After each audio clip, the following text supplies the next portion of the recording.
And this by no means that I am cruel or harsh. I'm just a realist because no one, well, there's probably other people, but I have loved cats since I was a very small child. This was my cat Tigger, and he actually saved my life from a pack of wild dogs that had come into my yard. So he kept the dogs off till my mom came out with the broom. So I adore cats.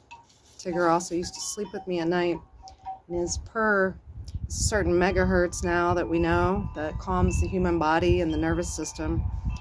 So cats are very valuable, but I'm also going to remind you of this little fact.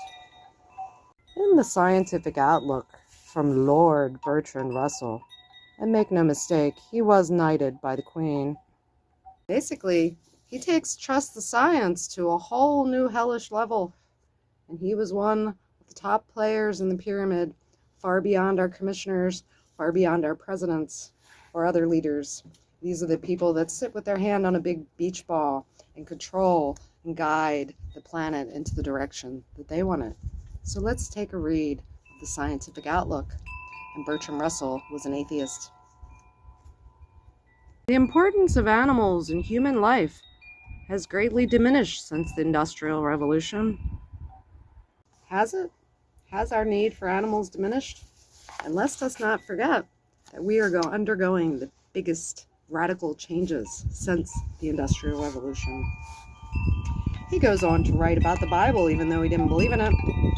Abraham lived among his flocks and herds. Attila's armies traveled on horses.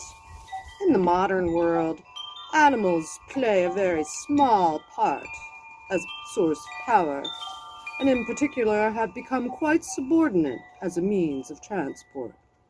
They are still used for food and clothing, but in regard to these also, they will soon be largely superseded. He goes on to talk about the silkworm and our need for meat. As for meat, it is not a necessary article of diet, and if population continues to increase, we may assume that synthetic beefsteaks will be served everywhere, except at the tables of us millionaires. The cod may survive somewhat longer than the ox for the sake of the vitamins in cod liver oil, but already vitamin D can be generated in the human body by means of artificial lights, so that even the cod may not remain necessary very long. Animals have been good friends to man throughout his adolescence, after being dangerous enemies in his infancy. But now that man is becoming adult, the part played by animals in relation to man is ending, and their future will be mainly confined to zoos.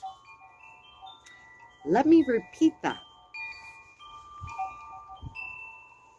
But now that man is becoming adult, the part played by animals in relation to man is ending, and their future will be mainly confined to zoos. And that is part of the plan. And make no mistake, they're very methodical in how they go about their plans. Very methodical. And intergenerationally bred. I'm sure Russell's got some nice little psychopaths of his running around, still in control in places. But he was one of the big players of the think tanks that control the world. Because really, as my dad told me, maybe about 10 people control the world.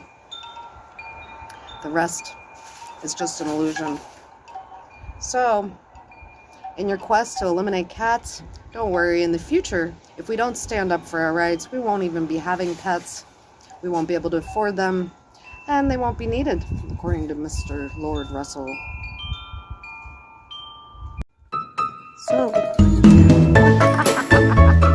So unless we got with the game plan, enjoy trying to pet your feral cats while you still can.